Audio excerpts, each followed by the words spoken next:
today's discussion on algebras. So this is part 5. Part 5. Topic for discussion is algebras, and we will give a definition and some examples. Before going to my slides, let me look back to our previous discussions. So what we have discovered, what we know, and then make some conclusions on them. All right.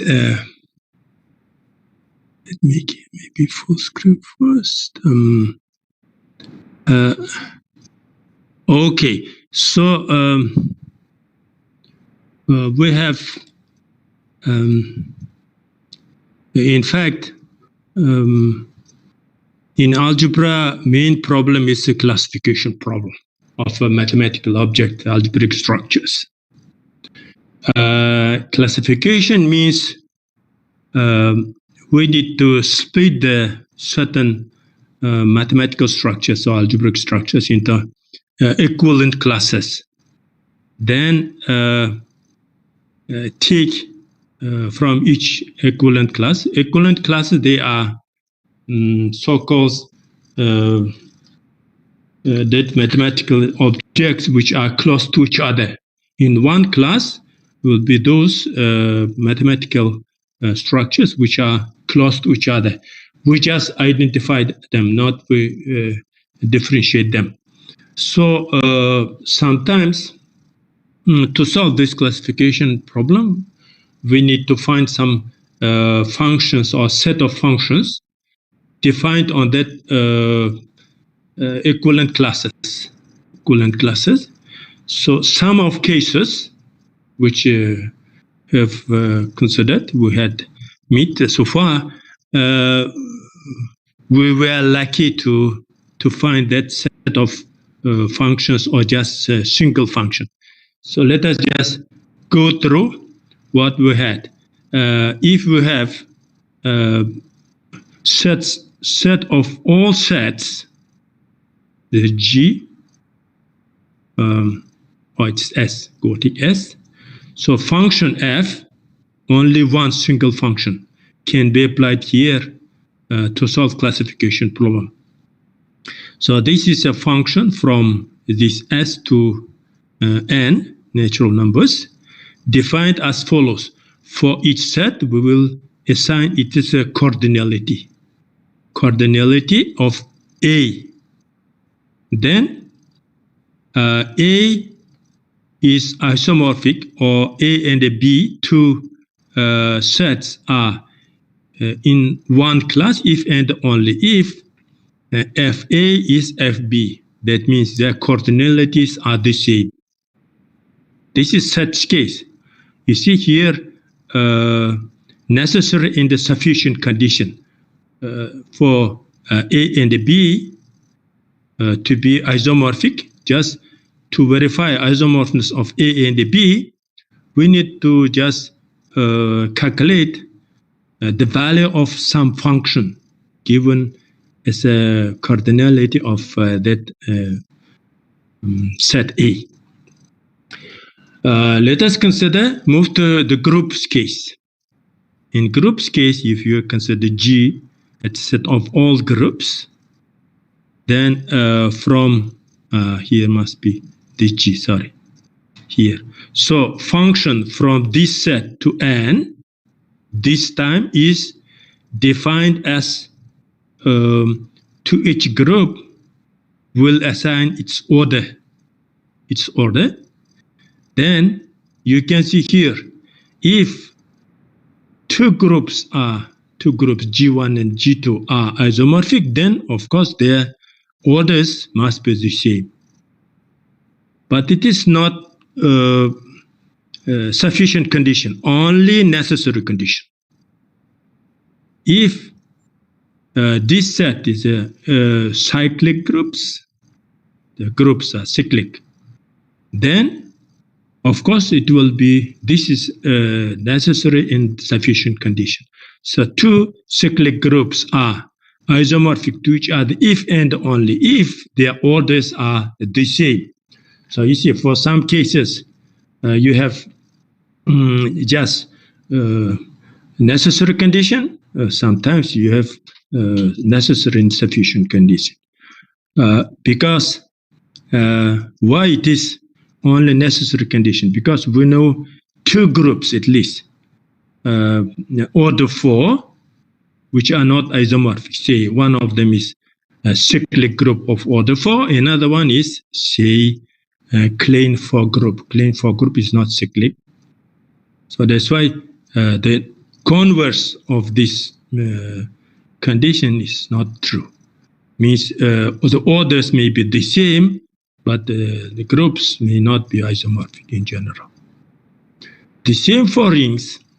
If you consider function from rings, the set of rings to n, defined as cardinality of R again, then of course from the condition the two rings are isomorphic, you will get that function, their cardinalities are the same. But the converse again is not true. Why? Because we have such an examples for infinite rings. Say, let me give maybe examples here. In fact, we already done this kind of examples. Let me connect my.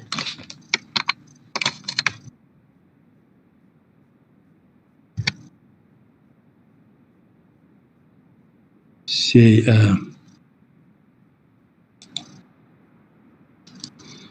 as a R1 for ring case, you have two say a finite rings. So for R1 you can take say G8, say. For R2 you can take, say, C2, Z4,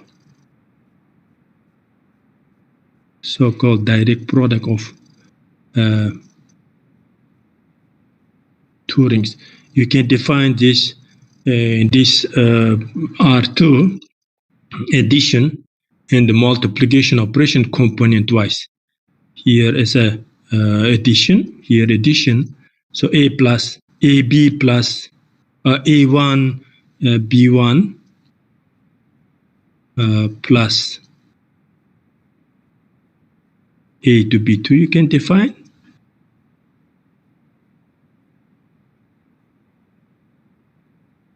The same you can define product of these two. With respect to these two operations, R2 is a ring. By the way, it's called direct product of these two rings. These two rings have the same number of elements, 8. The cardinality of R1 is 8. Then the cardinality of R2 also is 8. But they are not isomorphic. Why? Because this ring has characteristic 8. This ring has characteristic 4. Different characteristics, so they cannot be isomorphic to each other. This is one example. For infinite case, you can take two rings, say infinite rings case. As a R1, you can take, say,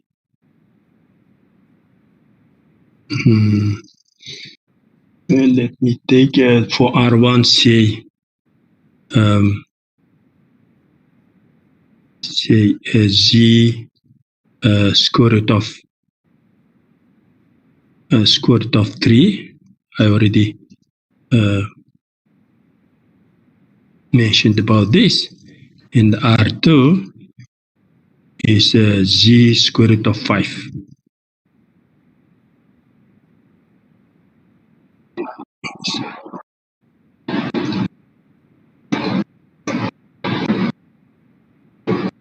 Square root of 5.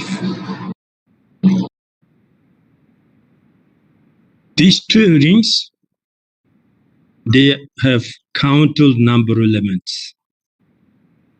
Z is countable, and this ring has the following form elements: square root of a plus b square root of 3. But a, b are integers.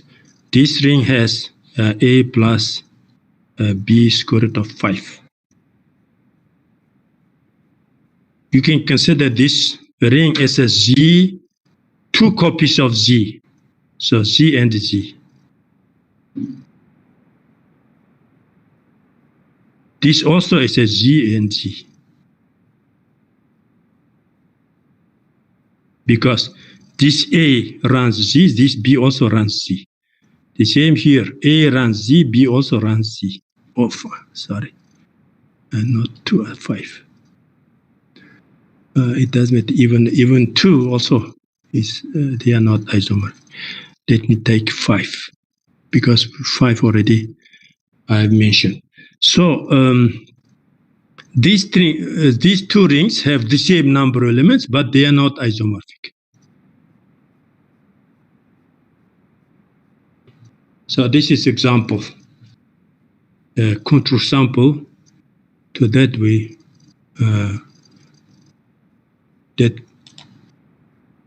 this case, it is only necessary condition, not sufficient. Okay, so if you consider fields, again, you can consider cardinality of that field as this function f, cardinality. Then again, you have only one way, necessary condition only. Two fields K1 and K2 are isomorphic. If they are isomorphic, then their cardinalities are the same. But if cardinalities are the same, it doesn't guarantee that the fields are isomorphic. You can take similar to this here as a K1. You can take Q square root of say 2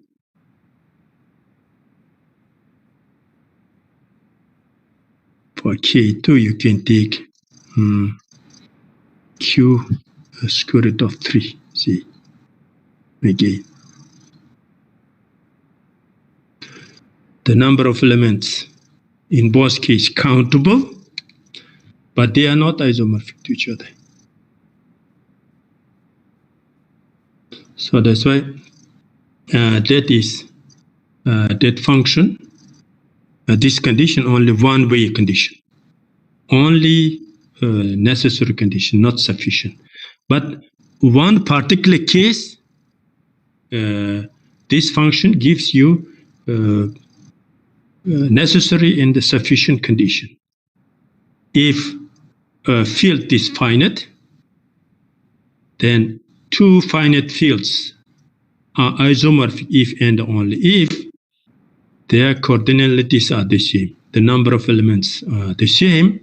If number of elements are the same, there is only one field having this cardinality.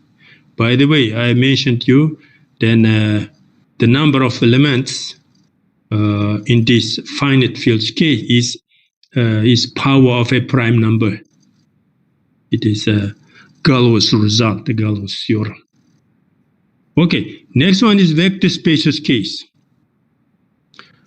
Again, you can consider this function, but this time you can consider this function as a dimension of V.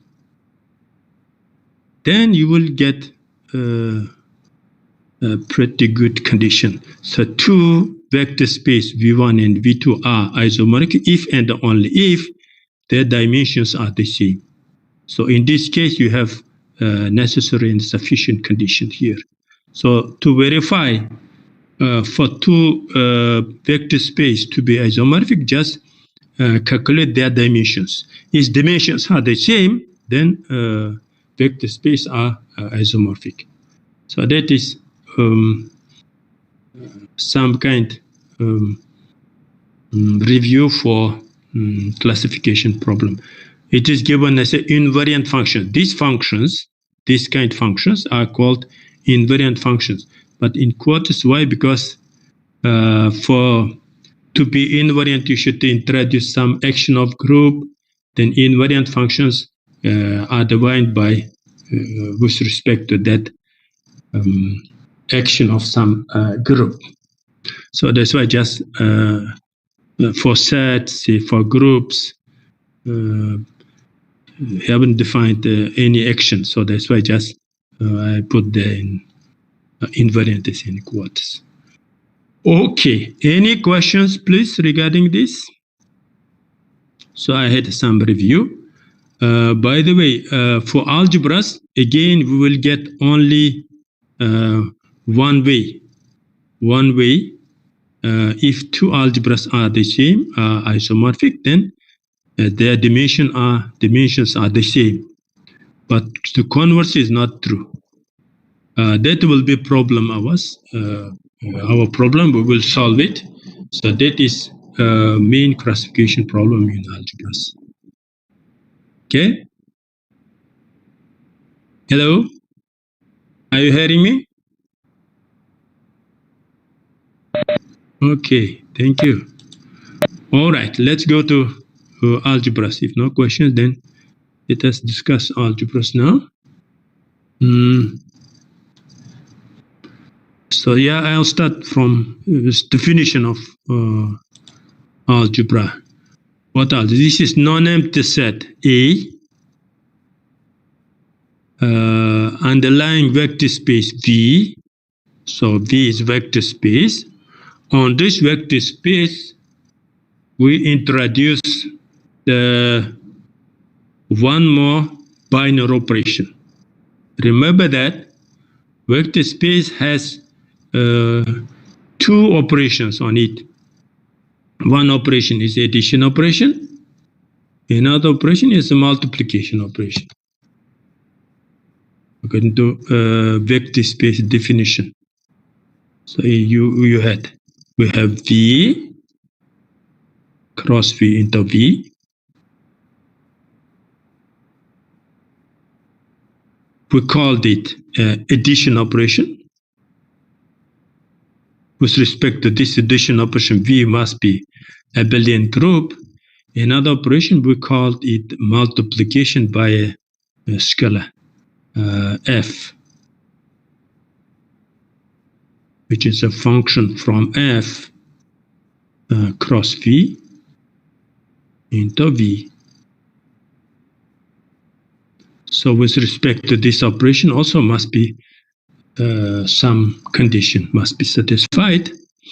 And to be algebra, we need to introduce one more operation. Let that operation denote as a dot. This is dot sub F, just this is a dot. So this is V cross V into V. So which kind of condition we should impose to this product operation? V together with three operations to have algebra. That is that operation. Here it must be bilinear operation. So what does it mean bilinear? The bilinearity means that operation denotes just as a dot. So bilinearity means if I have so I have function. Let me take a function. F is not good. Let me denote as H. Maybe I write here. I will on V I have H.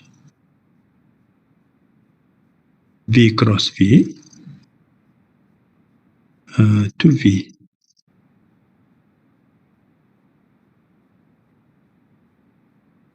In addition to that, two operations, addition and multiplication by scalar, I have one more function h from v cross v into v.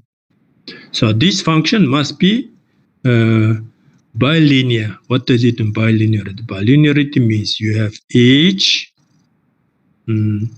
alpha times x plus beta times y and the fixed z.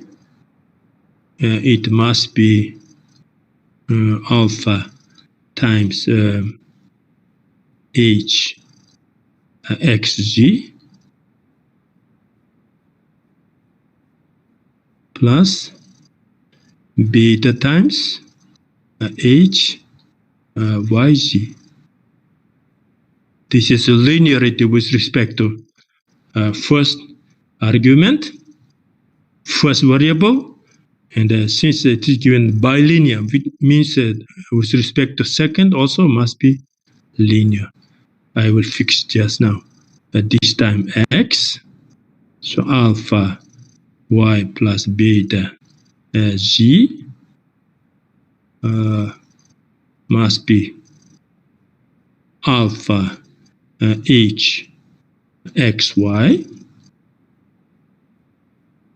plus beta h xz. The first one is the linearity with respect to first variable. Second is the linearity with respect to second variable. These two must hold for any alpha beta from f.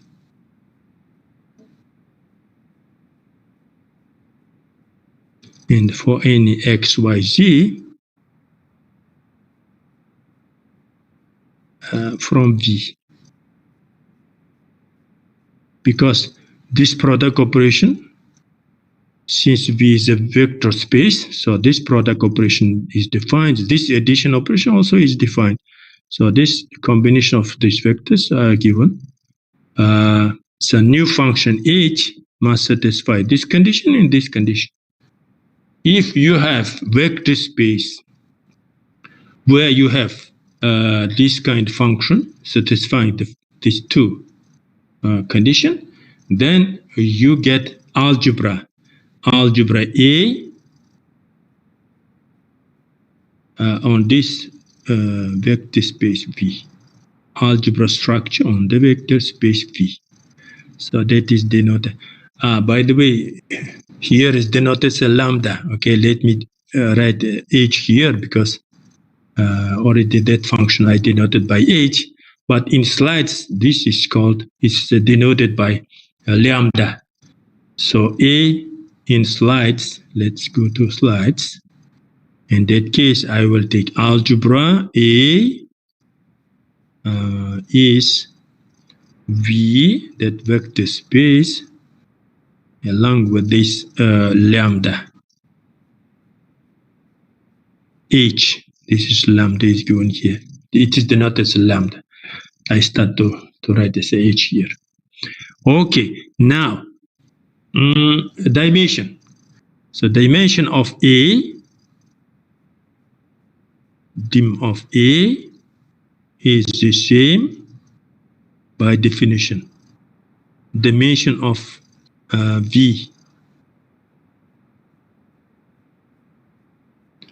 So this vector space has dimension over F. So that underlying vector space dimension is dimension of algebra A.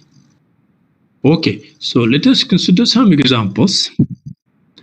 Any field is an algebra over itself and over any its subfield. If you have field F, two fields. If you have K and F, two fields, then of course F is algebra over K. If you remember last time we discussed, if you have two fields, then that why the field is a vector space over K. In the first, here is stated that not only vector space, it is even algebra over K. So that product, which is given in F, is a product, usual field product, can be considered as a product lambda. So lambda is just dot the multiplication operation on F. Particularly, the number fields Q, R, C are examples of algebras. So Q is algebra over itself.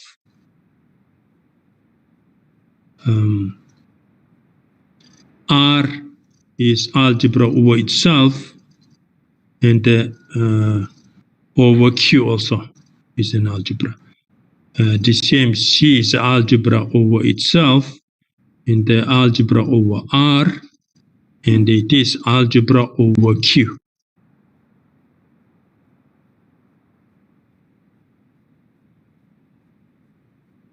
As a vector spaces, this has dimension 1. This dimension of this is 1. This dimension is infinity. Last time we discussed it. This dimension also is given at 2 because C is given as follows. So elements of the following form A plus BI. Where A and B are real numbers.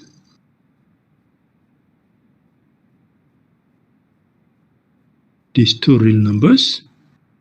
Then I squared is minus 1.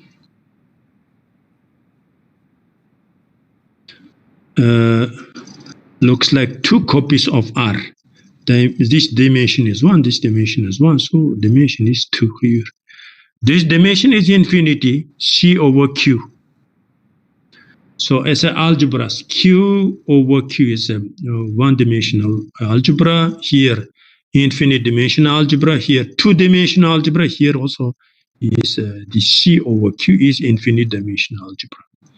Now, next example is polynomials over a field F at variable x1, x2, etc., xn. Also is in algebra over F.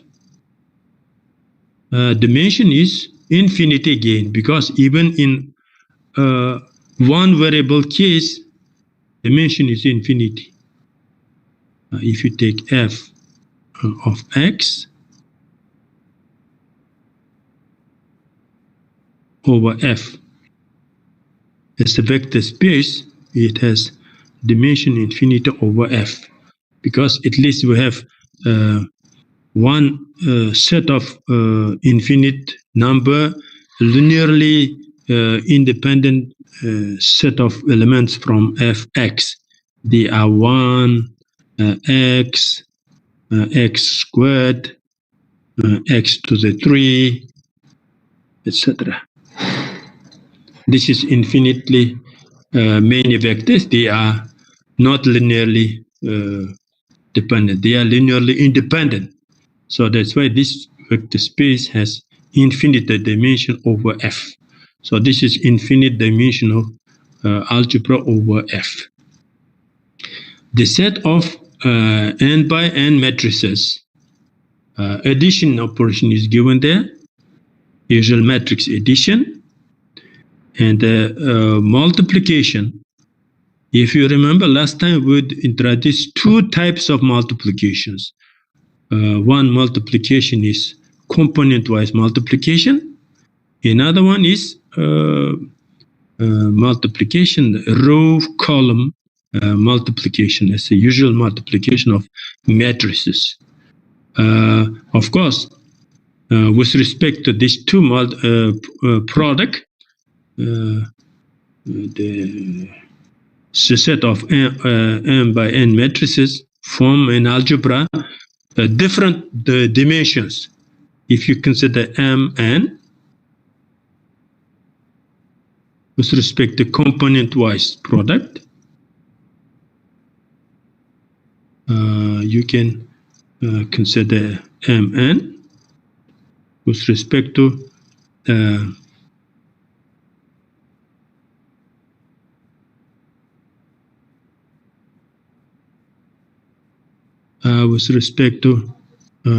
let me write it, a composition.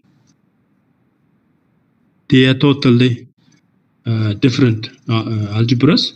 They have different dimensions. So according to that discussion we have made today, they are not isomorphic to each other.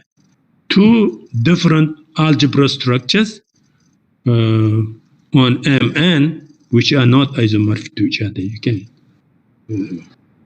introduce these two algebra structures. Okay, so endomorphisms. What does it mean, endomorphism? Endomorphism of vector space. If you remember, endomorphism is it is a linear transformation from V into V. Linear transformation from V into V. So you can take two such a linear transformations.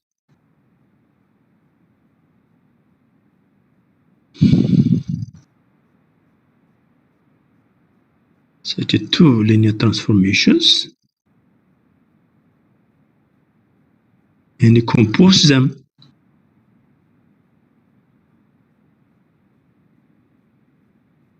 this will be your lambda.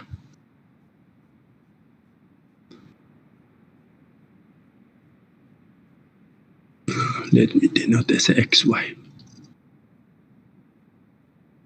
Lambda xy. Lambda f1, f2,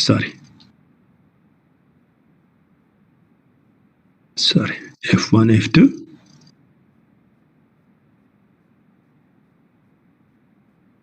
is just composition of these two linear transformation. You know, composite of two linear transformations, linear transformation again. So this is from V into V.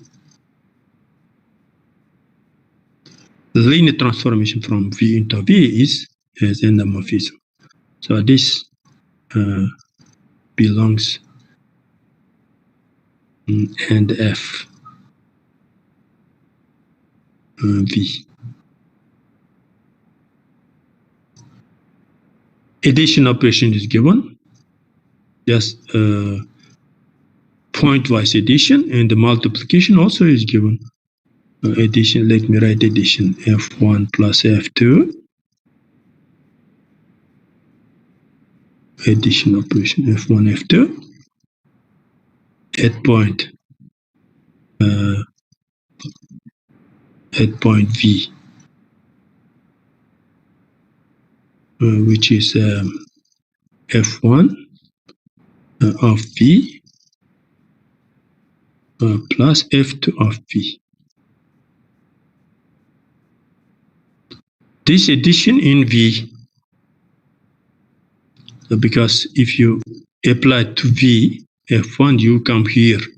But here you have addition operation. That addition operation we will use here. You define this by using addition.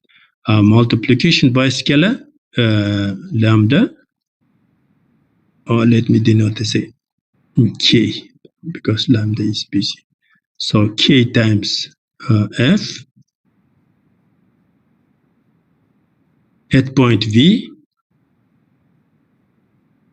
is given as a K times F of V, because K times F of V again, you have operation multiplication by scalar in V. You can scale this one by K, so result is operation multiplication by K of endomorphism F. So you have addition and the multiplication. You can write here endomorphisms of V with respect to this addition and the multiplication by scalar, and this product operation, which is composition here. is an algebra.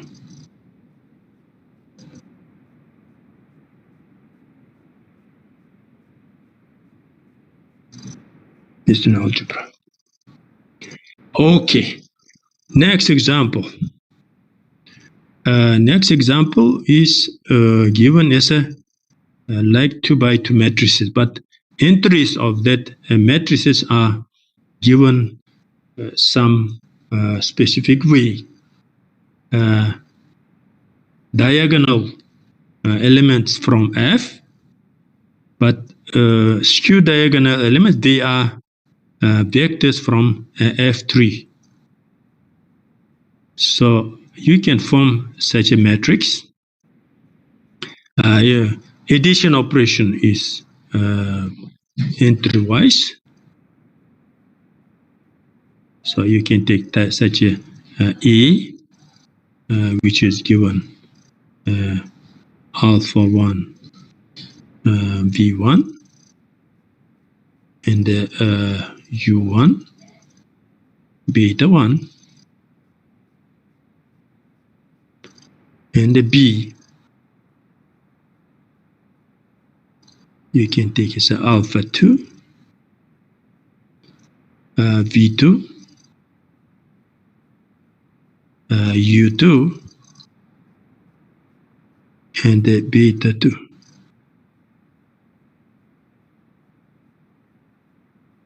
You can add them. A plus B. What's A plus B?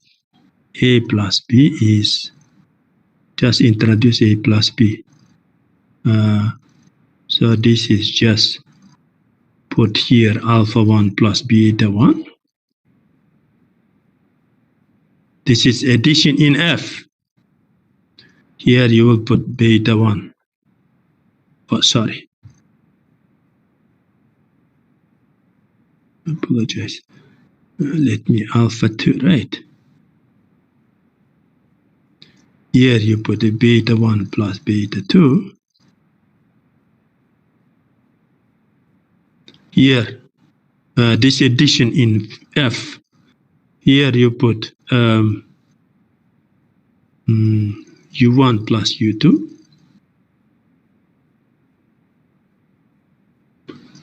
Here V1 plus V2.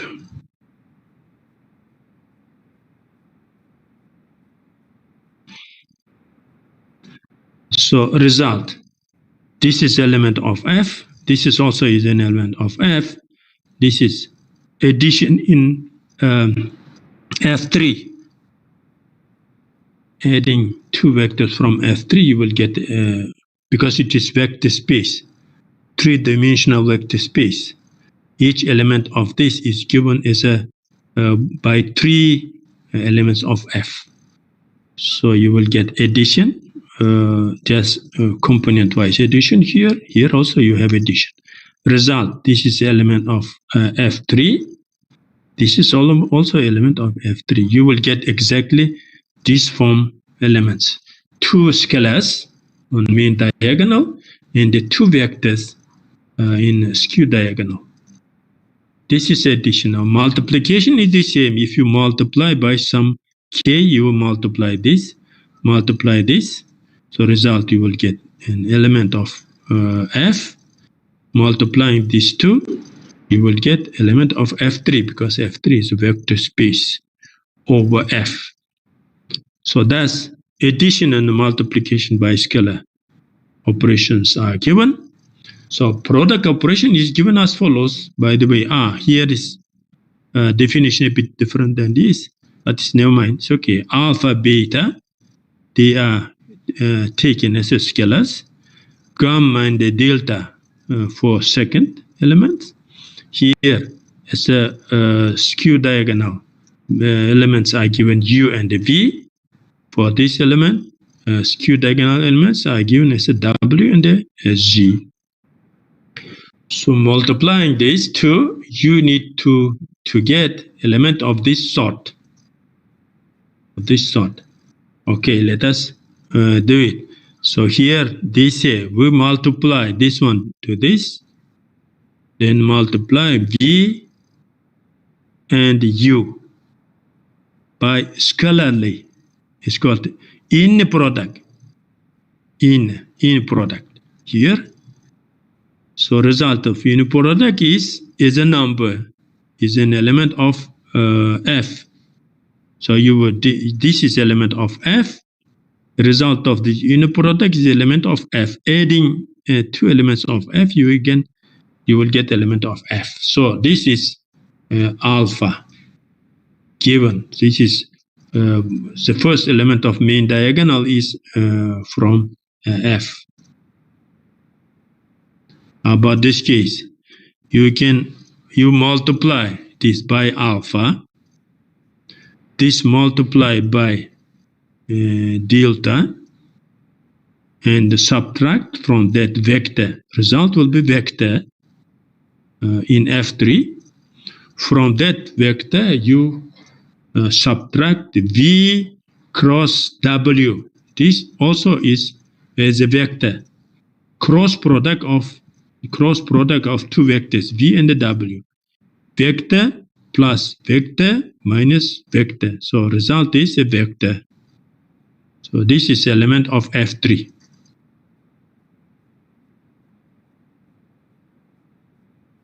Similarly, this also is element of F3, but it is given as follows. Gamma multiplied V, so you will get a vector. Beta multiplied by W, you will get another vector, and subtract from that U cross Z. So you will get as a cross product, you have one more vector. So vector plus vector minus vector. So 3 as a result of this expression is a vector from F3 again. F3. So this is from F. This is F cubed. F cubed. This is product of two numbers, two elements from F is an element of F. And this unit product also element of F. So this adding two element of F, you will get element of F again. So result, this is element of F. This is also an element of F. This is element of F cubed. This also is element of F cubed. So that means multiplying these two elements of this form, you will get again element of this form. So that's why this product is inside, the result of this product is inside of this form matrices. That means these form matrices are close with respect to this product operation. Now, how to verify for this to be algebra? No, you need to verify such a bilinearity, taking two matrices here, multiplying by K1 and K2, adding, then multiply to this, and just expand. And another time you will take linear combination of two matrices here, then according to this, just expand. So you will get that algebra condition axiom. So that's OF lambda is given this way, is an algebra over F. So this algebra has its special name, which is called Kelly-Dixon matrix algebra. Kelly-Dixon matrix algebra, because further later on we will see why this Kelly-Dixon algebra, which kind algebra will have under this product. Okay. Any questions, please, so far? Hello.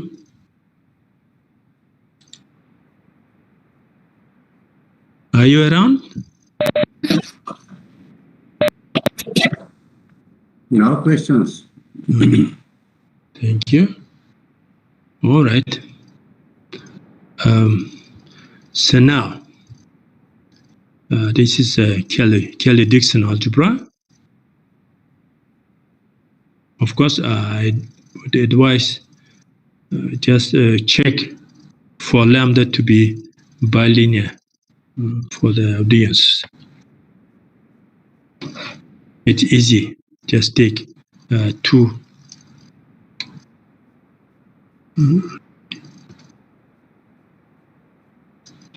Yeah, just 2 linear combination here first time, then check with respect to first variable, first argument, then linear combination here in the second argument linearity. So this will be a bilinear function. Okay, now why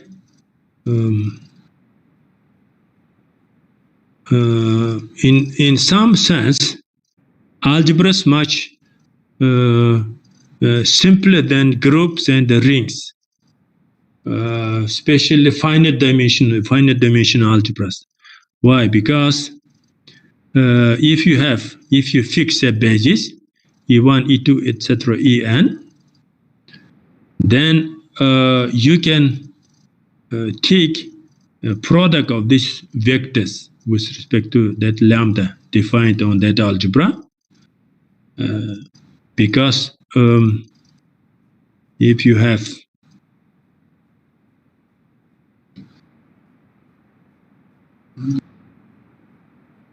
take my pen. Where is my pen? Oh.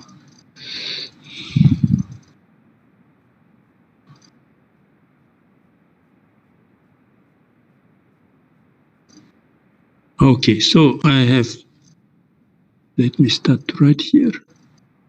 Cannot see properly.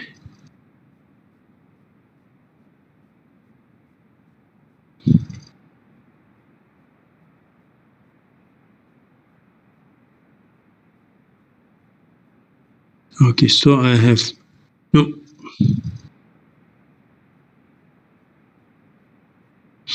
What I have, so E1, E2, etc., En. Now, just take these n elements and multiply them with respect to that lambda function. So lambda Ei Ej, then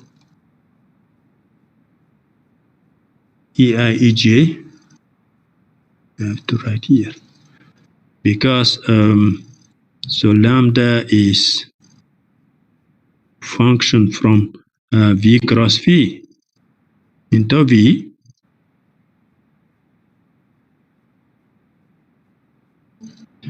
If you take Ei from this copy of V, Ej from this copy of V, apply lambda, so result you will get lambda Ei Ej. Result will be in V, but V has basis. We fix it basis E1, E2, etc., En. So that vector now, this vector, we can expand by this basis E1, E2, etc., En. So coefficients under this expansion we denote as a gamma ijk. Coefficients of linear combination of this with respect to this basis, we denote gamma ijk. For each ij, we have n coordinates. So result, how many numbers we have?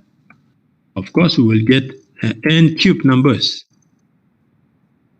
N cube numbers. Because we have gamma, I, j, and k. Because I runs 1 to n, j runs 1 to n, k also runs 1 to n. So result, you will get n cube numbers, or it is an element of f n cube. This is a point of n cube dimensional vector space over F. So that means what this means, you will see. If you now, I have two vectors, any two vectors, x and y, what can I do is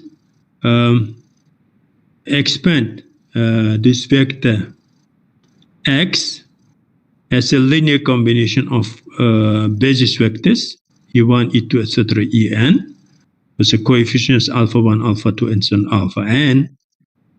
Y, I can write as a beta 1, beta 2, and so on, beta n times corresponding vectors, basis vectors, and add.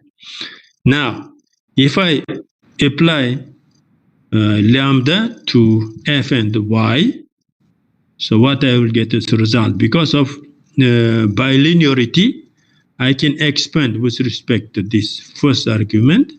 This is another second argument. I can just expand it.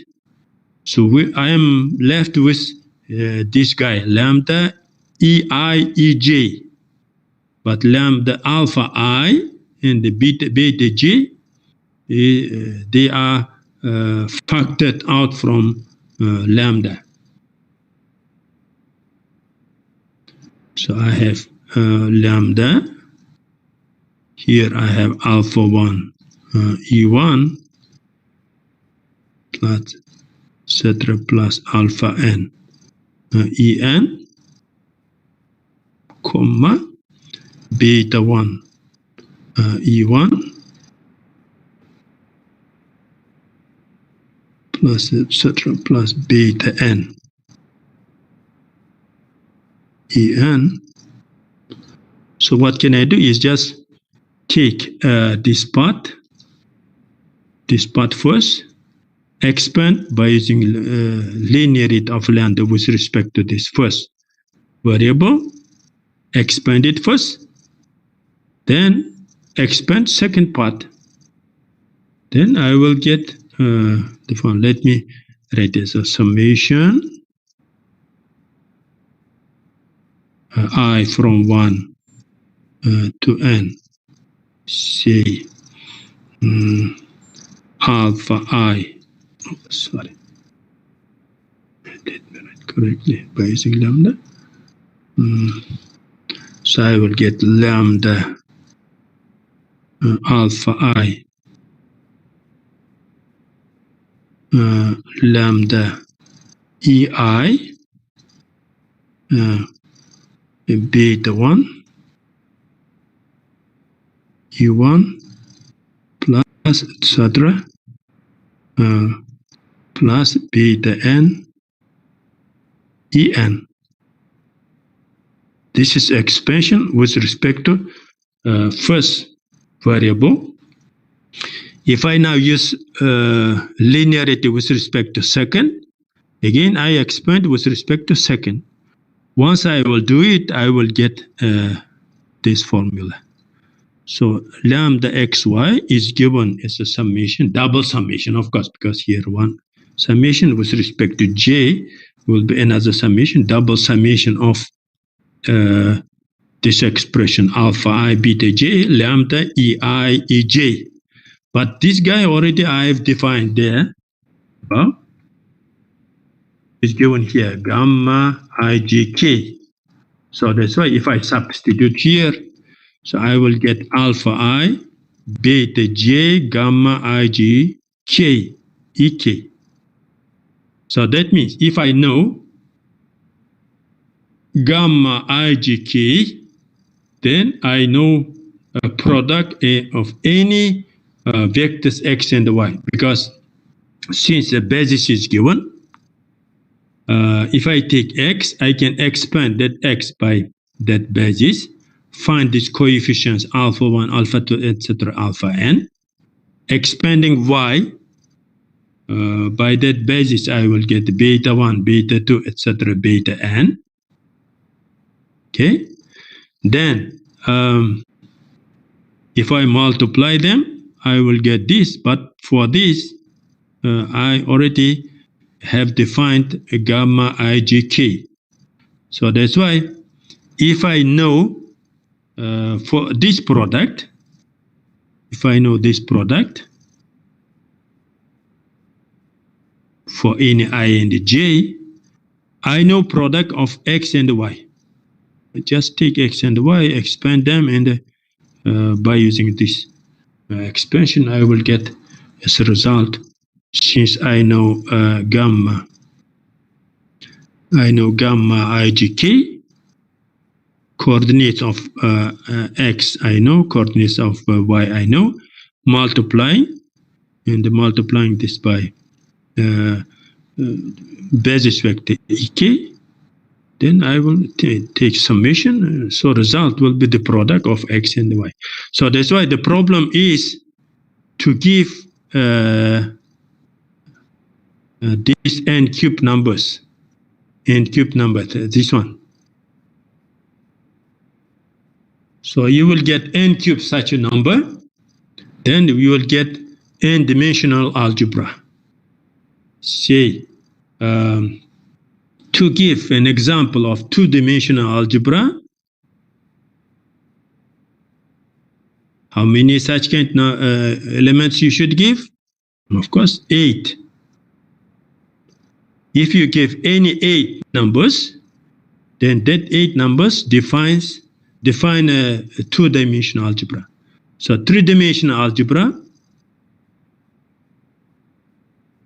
to give an example of three-dimensional algebra, you should give 27 numbers.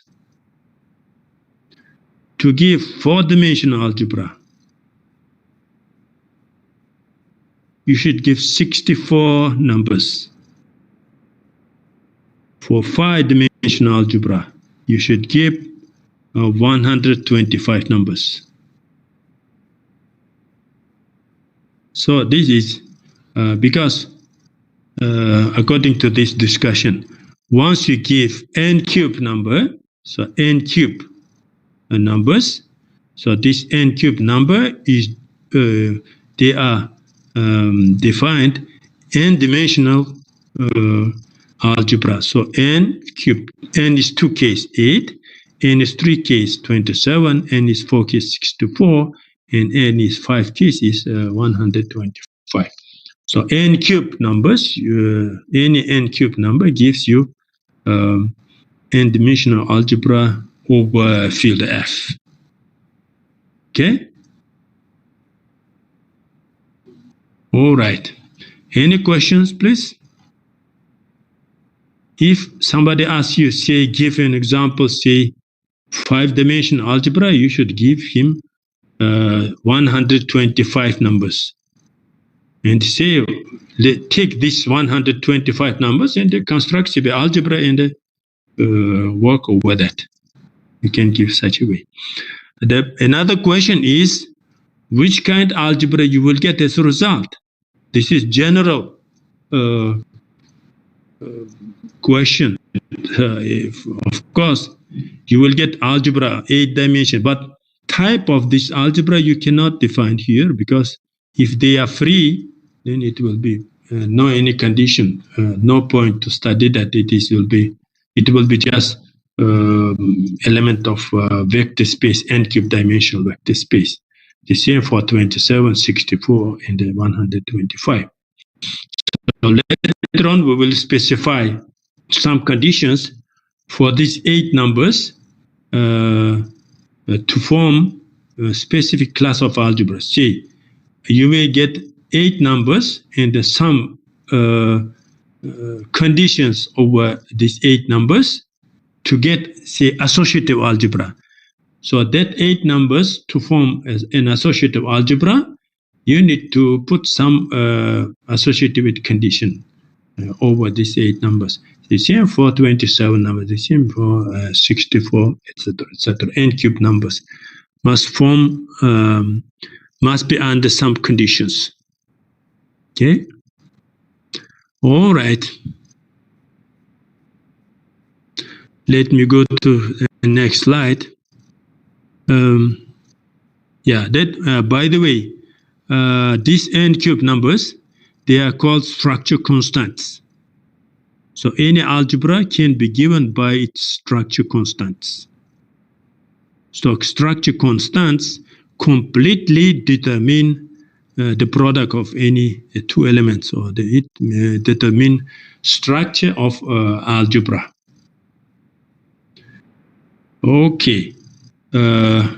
Further, I don't write this lambda. I will write just x times dot x star dot just sometimes just xy as a product later on. Okay, now homomorphisms of algebras. We know homomorphisms of vector space. It is a linear function from one vector space another vector space to another vector space. But for algebras, that linear homomorphism, linear function from one vector space to another vector space, must respect product operations in these two algebras. Namely, the following condition must hold. F product here must be image product in this algebra. So f lambda 1 xy must be lambda 2 f of x and f of y for any xy from A1. It is in groups case also we have seen this. So this is a respectability of f, the product operation given in this algebra and this algebra. For groups, we already have discussed it. So just imitation from the groups. F lambda 1 x y is lambda 2 f of x and f of y for all x y from A1. Okay, the kernel and the image of homomorphism and what is automorphism. The kernel and the image is given as usual. We know it. The kernel of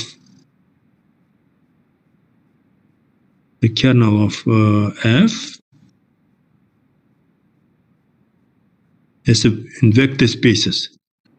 This is those elements of A1.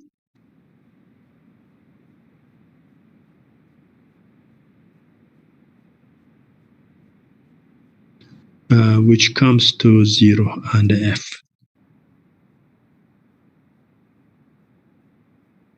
0 in A1. The image also is given as usual. So the image also is an image of function f. This will be a subset of A1.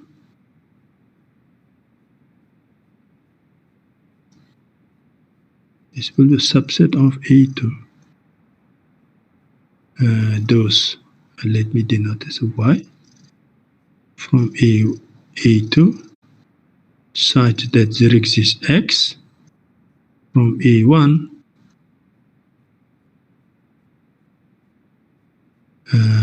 such that f of x is y.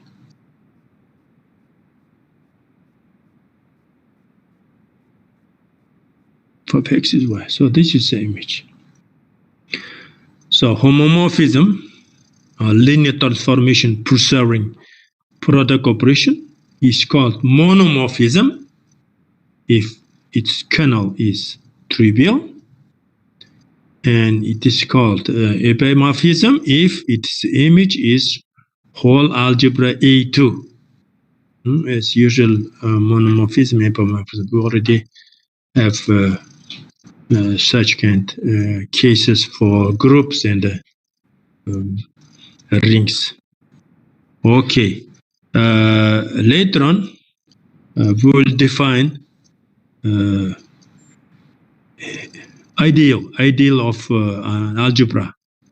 So kernel is an ideal, and the kernel of f is an ideal, and the image is subalgebra. If you remember, for rings, the kernel was an ideal of ring, and the image was in a subring.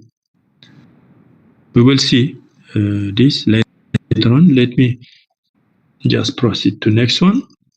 So bijective homomorphism is called isomorphism. This is related to, this is denoted by this sign. So in this case, we'll call A1, A2. So that means we can identify algebras A1 and A2. We denote this way as usual. So that what does it mean? This means there is a bijection between A1, A2. So to have bijection, there are elements. The number of elements must be the same. And that bijection must be a linear function from A1 to A2, plus that bijection must preserve product operation as formulated above. Product operation here, and the F must go to product of images in A2. Okay, automorphism. So if you consider now, in fact, if you consider as A1, A2, one algebra, A, so you will get function F from A into A.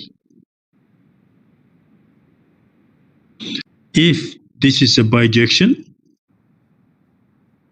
so must be bijection first, bijective homomorphism. If this is automorphism,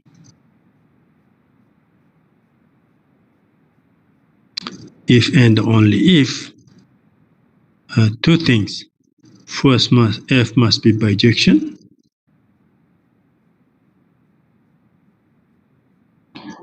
Bijection.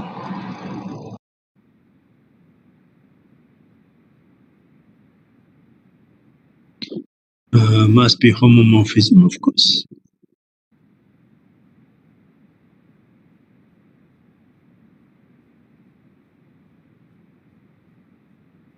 So bijective homomorphism from algebra to itself is called automorphism. Automorphisms. If you have two automorphisms, you can compose them from A into A. You can compose them. Result will be again function from A into A. If F is bijection, G is bijection, then their composition also is a bijection. If F preserve operation, J preserve operation, product operation, then their composition also preserve product operation. So that's why, with respect to this composition operation, this set of all automorphisms are closed. Since bijection is invertible, any such kind of automorphism is invertible, identity exists, just identity function, then this composition operation is associative. So that is automorphism. All automorphisms of an algebra A form a group. That's why that group is denoted aut A. And this group plays an important role in just studying structure of algebra A, automorphism. Okay, now some specific linear transformations. One of this kind of transformations is called involution. The linear transformation I is called involution if it is homomorphism and applying twice to each element x, you will get element x itself for any x and y. So specific type of homomorphisms satisfying this condition, this kind of homomorphisms, they are called involutions. Here in example such an involution, in that example, in algebra, Kelly-Dixon algebra, OF, it is given as follows. I of this matrix, involution, is alpha, beta, minus u, and minus v. If we apply to this one more time I, so this minus plus, this minus also becomes plus, and you will get the original element itself. Moreover, if you take a product of these two such kind of elements, then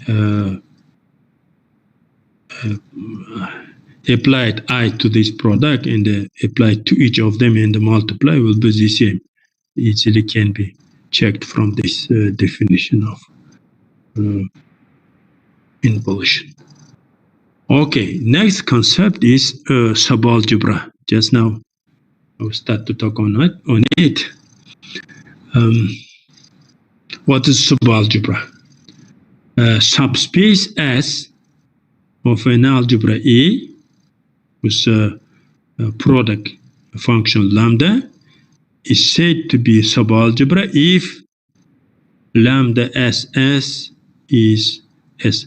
That means S must be closed with respect to that product lambda. Or that means lambda xy in S whenever x and y in S. Please pay attention, subspace.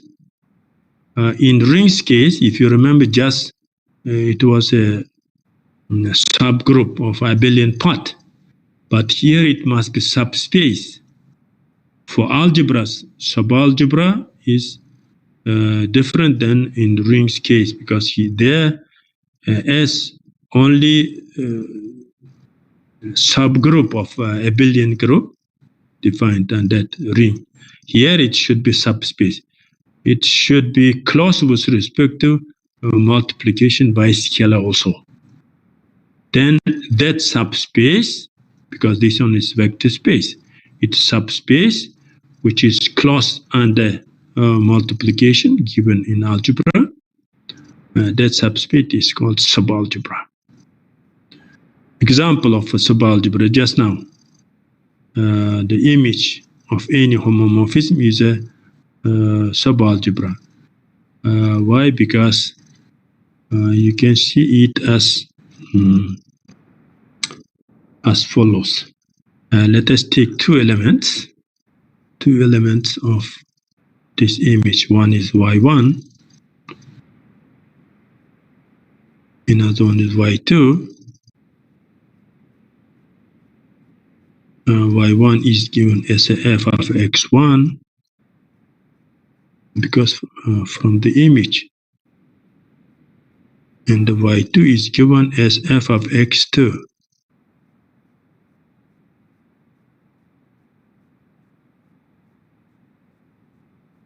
Now, what we need to show?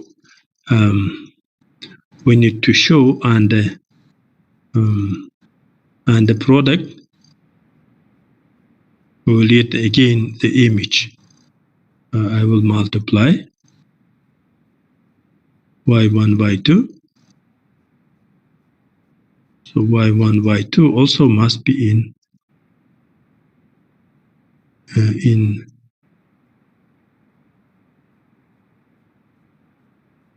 the image of f.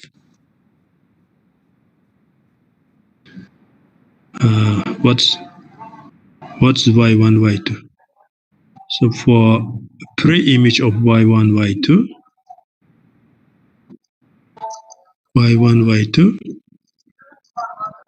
I will take f of x1, x2.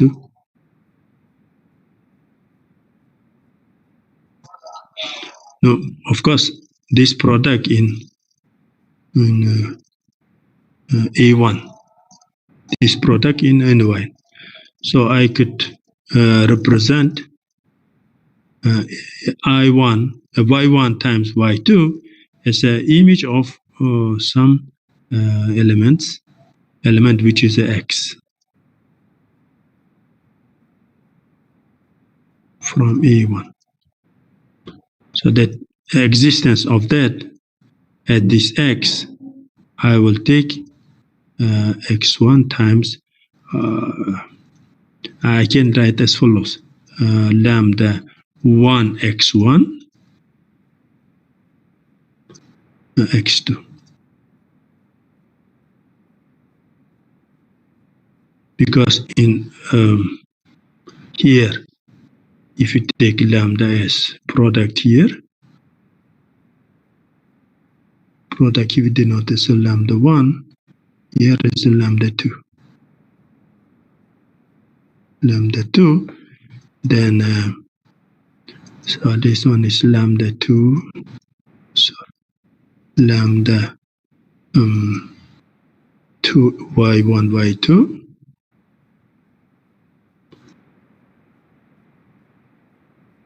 is given as a f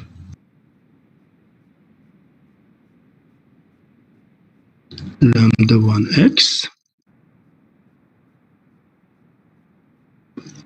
lambda 1y, or lambda 1x1, sorry, lambda 1x1 and the lambda 1x2. If you write in general what is given here, if you write in terms of lambda 1, lambda 2, then it looks like lambda 2, y2, y1, y1, y2, which is the left-hand side. The right-hand side is f lambda 1, x1, lambda 1, x2. Okay, so that means the image of an homomorphism is subalgebra, because it close with respect to the product given in the algebra. Okay. All right.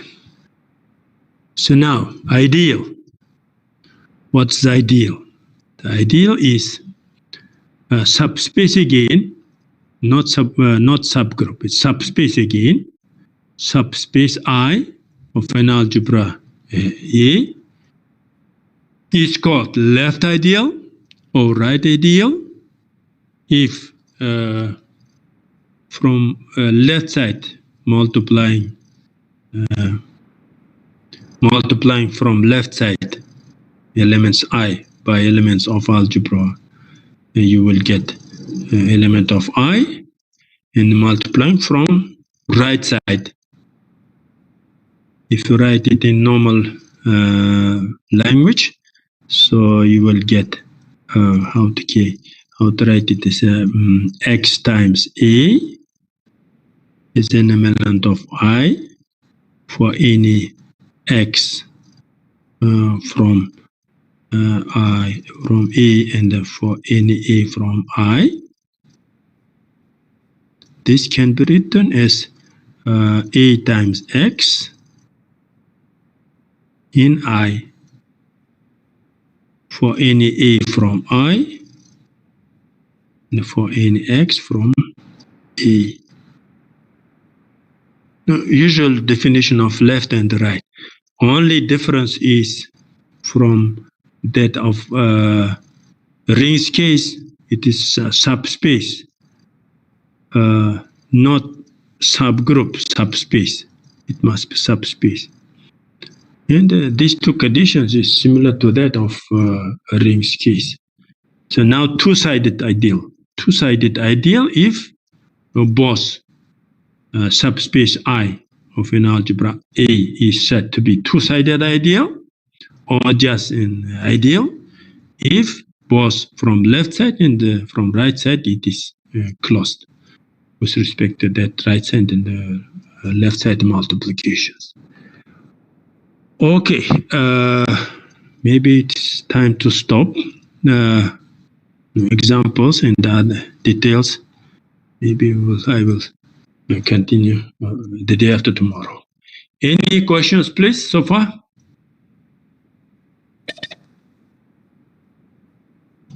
ما أقسم ذلك.